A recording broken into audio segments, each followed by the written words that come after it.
National Insurance Clearinghouse, the marketing arm of Brokers Alliance, presents a Bravo video event, the Business Insurance Zone, dedicated to financial professionals who use insurance in their practice. On today's show, End of the Year Tax Planning 2011 with CPA Ken Davis. And now the host of the Business Insurance Zone, the whiz of the biz, insurance columnist Steve Savant. Well, welcome everyone to the Business Insurance Zone. We're broadcasting live to a nationwide audience of financial professionals right here in Fountain Hills, Arizona, home of America's largest fountain. And we're day 2 with Ken Davis, CLU, ChFC, CFP, and CPA. Welcome to the show, Ken. Thanks, Stephen. Good to see you. Well, we're trying to recover from yesterday's jaunt through tax deductions and tax credits. I mean, I'm just thinking, I want to do a whole thing this week on, the 12 days of Christmas, the 12 top tax deductions, the 12 top tax credits. Right? And put it to song and throw it out there on YouTube. That would be delightful. I would. But now today, I want to spend a whole show and say, Steve, what are you holding the show? Because I want to manage an issue here.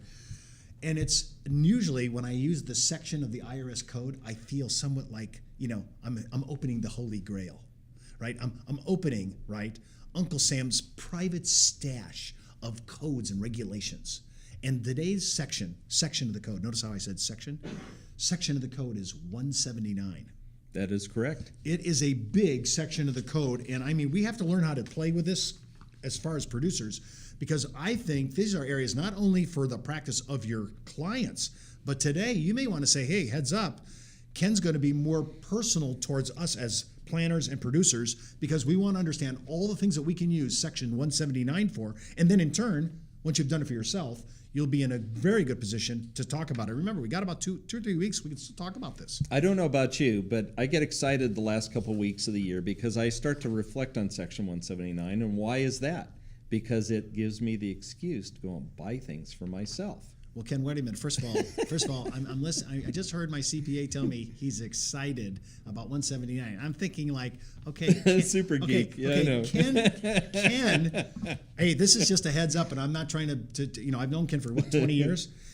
Just remember, Ken reads tax facts for his recreational toilet reading. Oh, jeez. Some people are reading Golf Magazine, Sports Illustrated, the Victoria's Secret catalog. Ken is reading tax facts. Oh, God, you've been giving up my secrets, Steve. Okay. What can I say? And I'm glad you're reading it because I don't want to read it. It's mind-numbing. But when you read it, you've really cherry-picked some hot ideas. Talk to me at the global level first of 179, and then let's just cherry-pick our way through it.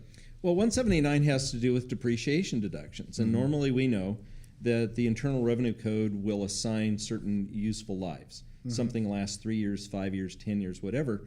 And we get to deduct a portion of the value of those assets over time because they have a useful life more than just a year. So we can't normally write in the old days, just a little history, wasn't 179 way smaller number than we're using today? Oh, yeah. The depreciation was like everything. You had the schedule, and this was complicated.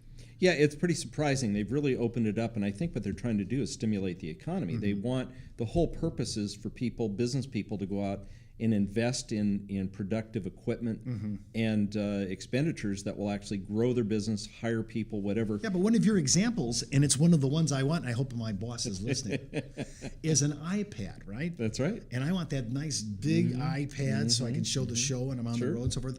So I'm just saying, heads up, David, I'm looking for an iPad, and it's a deduction on 179. Is that so? That's right. And I want our listeners to understand there's all kinds of rules and regulations and limits on this stuff. So, well, of course. So just because we bring it up, just don't assume it can be done. You really need to look at it, talk to your tax advisor, and make sure it's going to do what you want. But yeah, Ken, how can I go through anything in the code without your personally escorting me through?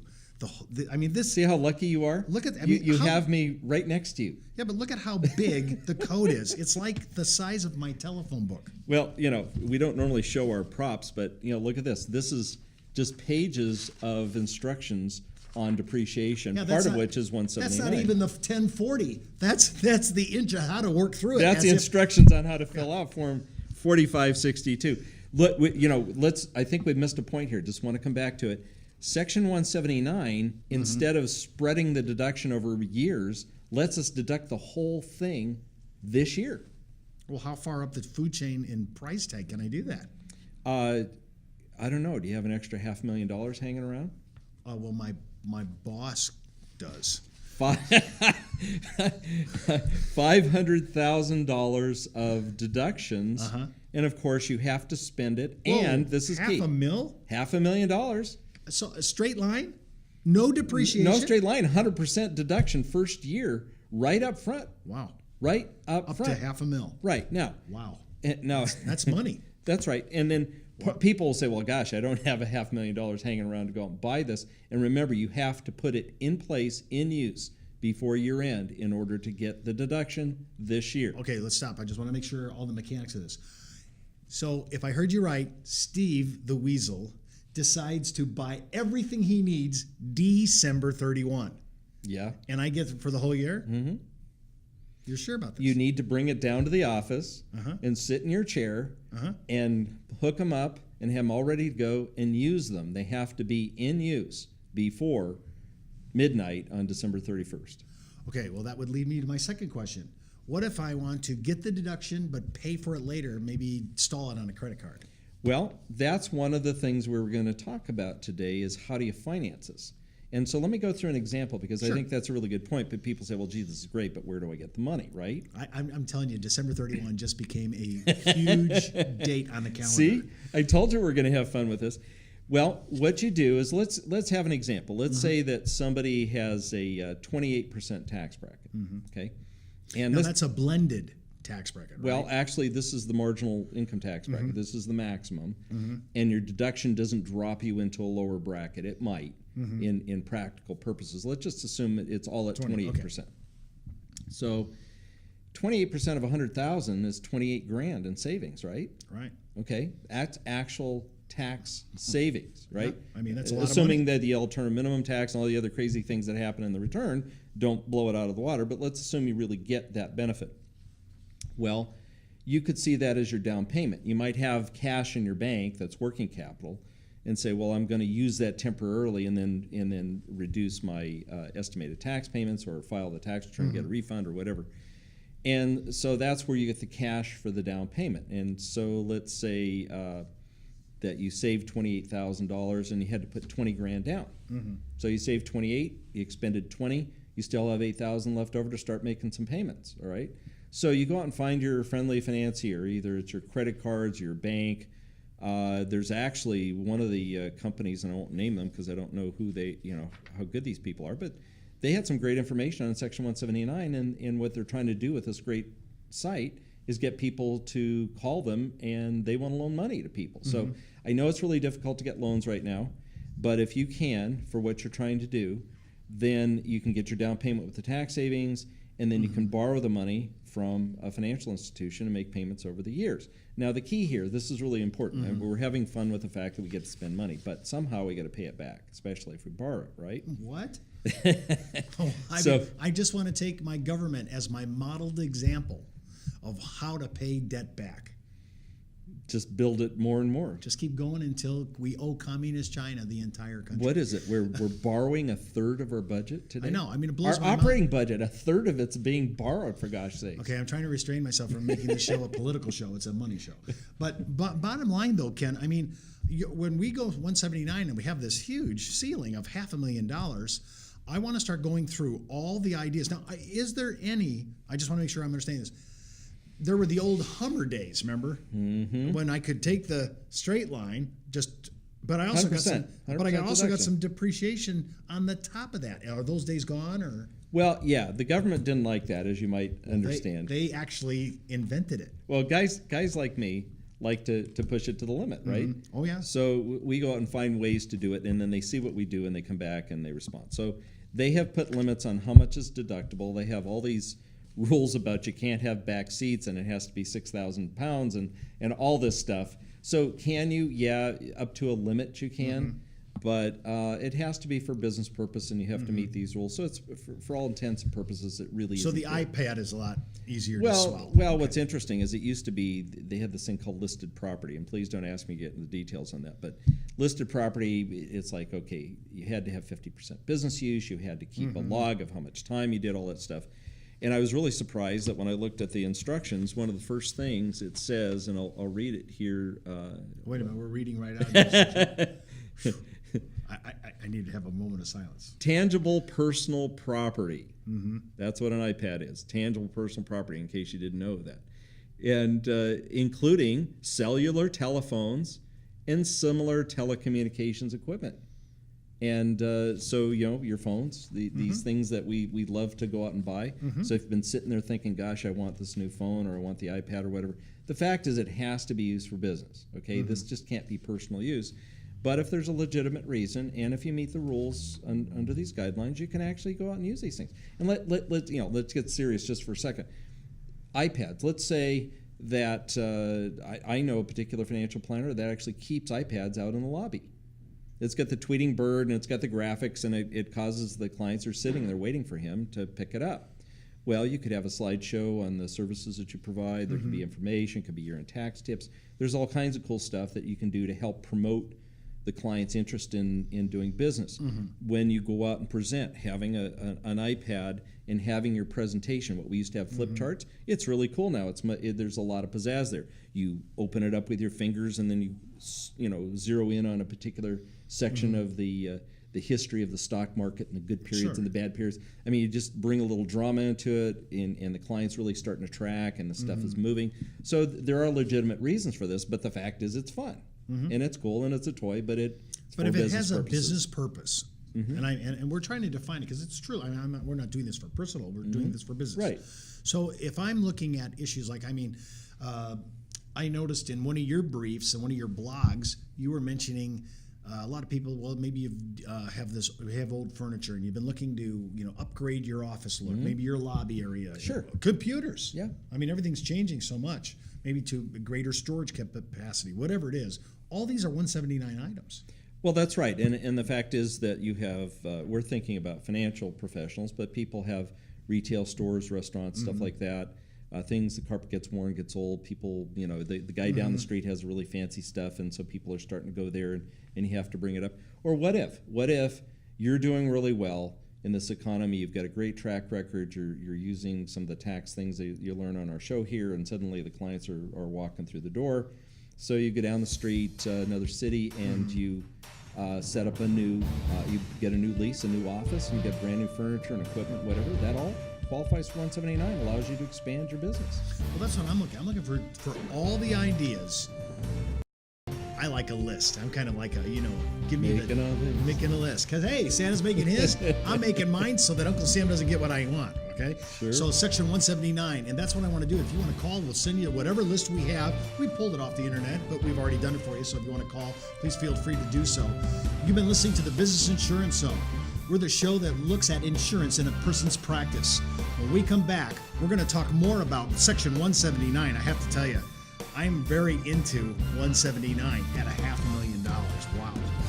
Ken and I will be right back after a word from one of our premier providers of guaranteed term and guaranteed universal life, Legal & General America. Banner Life Insurance Company and its subsidiary, William Penn Life Insurance Company of New York, comprise the Legal & General America companies, part of the International Legal & General Group, one of the largest insurance companies in the world. Now, Legal & General America is one of the top-rated insurance companies in America, with one of the strongest financial balance sheet among its peers. Legal & General America is a major player in guaranteed term and guaranteed universal life, and consistently ranks among the best carriers in almost every product spreadsheet. Legal & General America's product line of guaranteed universal life endows at the maturity date, while most carriers' cash values just zero out. You know the reputation of Banner? Now know the value of LGA, Legal & General America. The power to protect, the power to preserve, the power to serve their policyholders. That's Legal & General America. Well, welcome back to the Business Insurance Zone. I'm Steve Savant, your host, insurance columnist, financial color commentator, and interviewer extraordinaire, at least in my eyes. And remember, before moving forward with any of the strategy you hear on the show, especially this show, don't forget to talk to your CPA, your tax attorney, your broker-dealer compliance department, and maybe your E&O distributor. I don't know. Hey, remember, you can call us toll-free, 1-800-290-7226, extension 147, for any quotes or questions you have on life insurance, annuities, DI, LTC, and group pension plans. It's not what I know, it's who I know, and that's why I have Ken Davis on our show, CLU, ChFC, CFP, and CPA. Ken, we're talking about, we did in the first section, we got to keep doing, I mean, it's so big. Section 179, up to $500,000. I love this because we've kind of really been able to make a list we're talking about holidays. We're going to make a list like Santa. These are all the things to keep the Grinch away, to keep Uncle Sam, his hands off it, and it's incentives that he's giving us to spend money on capital improvements, to spend money on computers, furniture, technology. And if my boss is listening, an Ipod for Steve. Okay, that's iPod or iPad? Well, I want both, but iPad is what I really How want. about an iPhone? While we're at it, Well, I might as well just go down and hold let's up. do an eye season. Wow, and it's all about I, right? So, okay. No, it's all about me, Steve. Yes. Not I. Well, I'm really because I really think sometimes our clients, just as much as we're reminding our producers, our clients need to be reminded. There's a lot of things we can do. Most of the time, I'm hearing people say, "Well, I don't have the money to do your retirement plan. I don't have your money to do a non-ERISA annuity."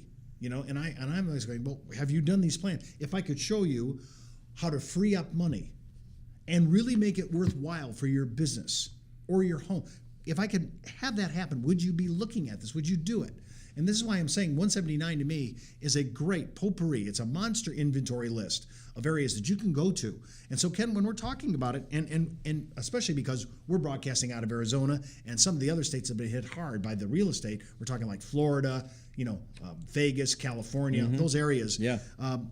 Talk a little bit about 179 in real estate, because that's kind of strange because everybody's kind of been touched by that. And is there any application to 179 back to real estate? Well, in kind of an indirect way, there is. Your offices are leases, and leasehold improvements.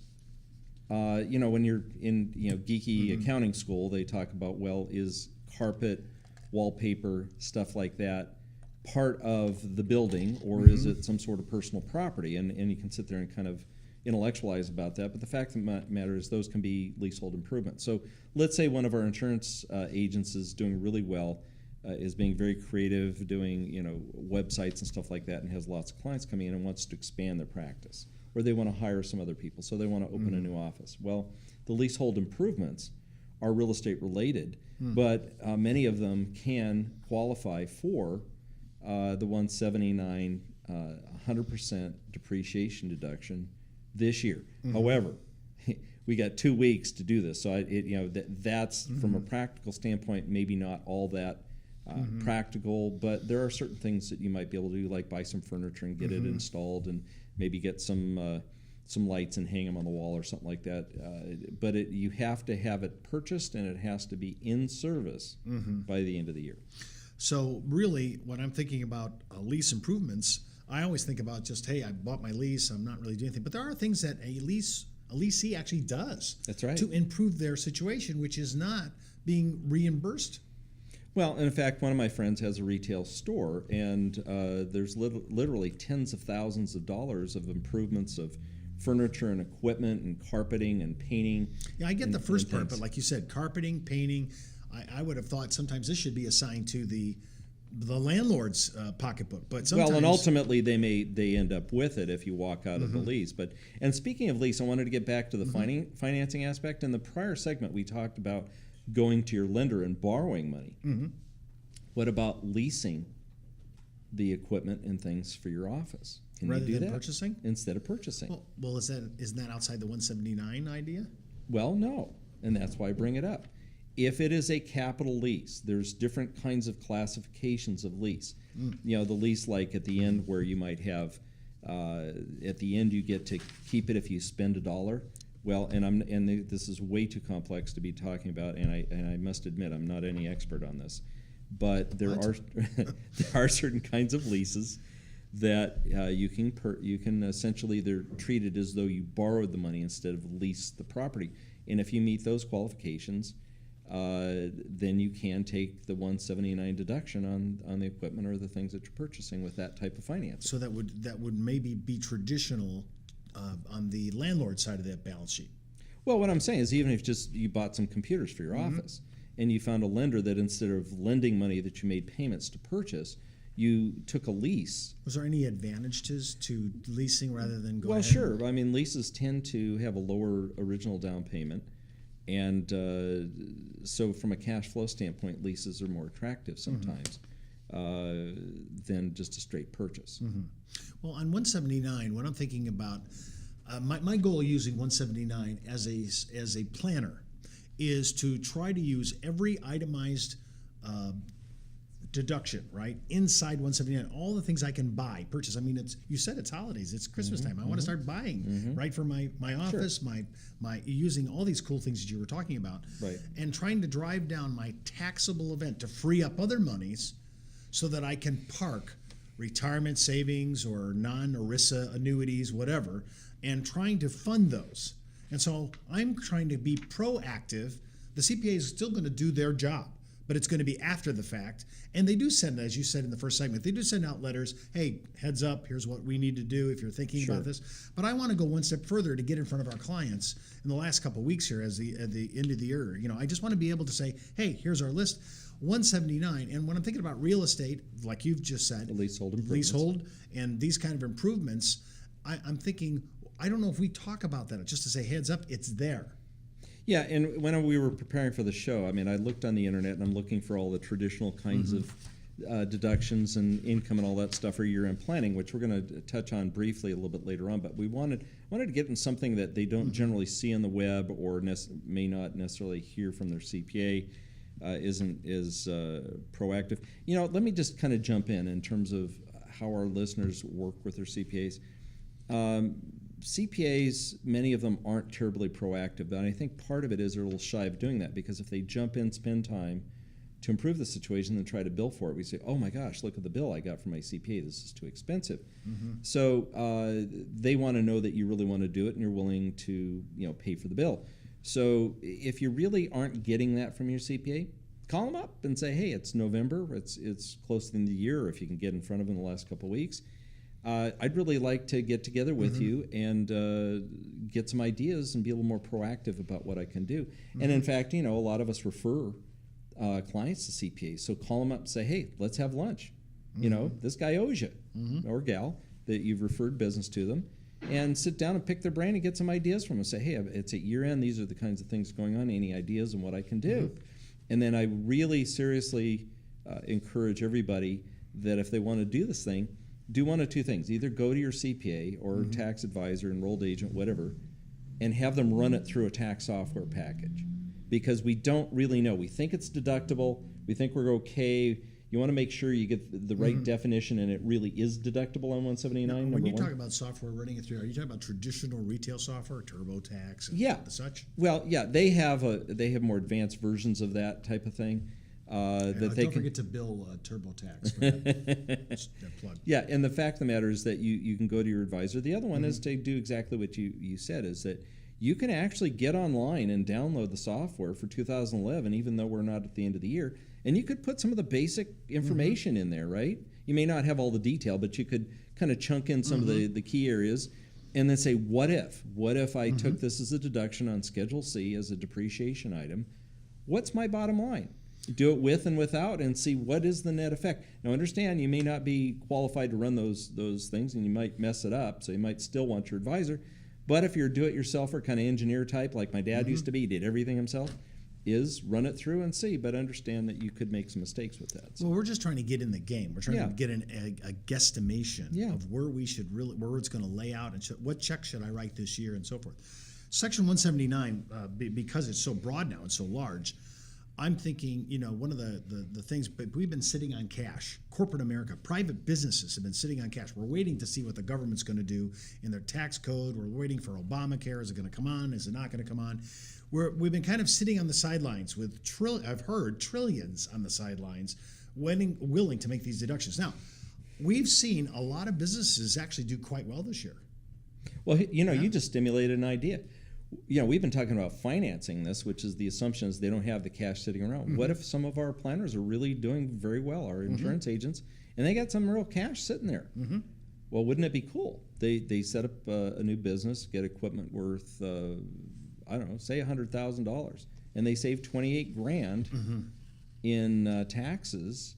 Maybe that 28 grand they then double up and they go and put it into the retirement plan, or even better, we're going to be talking about this later, their own universal life contract and get a Roth type benefit out of it. There's the cash freed up from tax savings to go on and start to build their retirement. Yeah, in fact, actually, that's my whole point, is always using Section 179 and other instruments of deductions and credits, the combination of both, to actually enhance the retirement benefits or the income benefits or even college planning, whatever the issues are, to free up funds. Because people are always looking for producers, for our financial advisors to come in and really give them advice that will really do what they want. Instead of just saying, I need you to do this, I've actually found the funds for you to do this. Well, actually one of my general agents, which they don't always do the things we want them to do for us, but he gave me a really good piece of advice, and that was, if you can find the money to invest in insurance or investments, they'll do it. Just make sure it doesn't come out of their living standards. Find it somewhere else on the balance sheet. Well, here we go again. Ken will be on our show tomorrow. Don't forget to catch it. You can watch it on HD 1080p. It's beautiful on our on-demand section located on our homepage, www.brokersalliance.com, and on Facebook, Vimeo, LinkedIn, and Twitter, where I tweet all day long. This is Steve Savant. You've been listening to the Business Insurance Zone. Ken Davis, Steve Savant. That's the buzz on the biz for today. Get in the zone, the insurance zone. The Business Insurance Zone, dedicated to financial professionals who use insurance in their practice.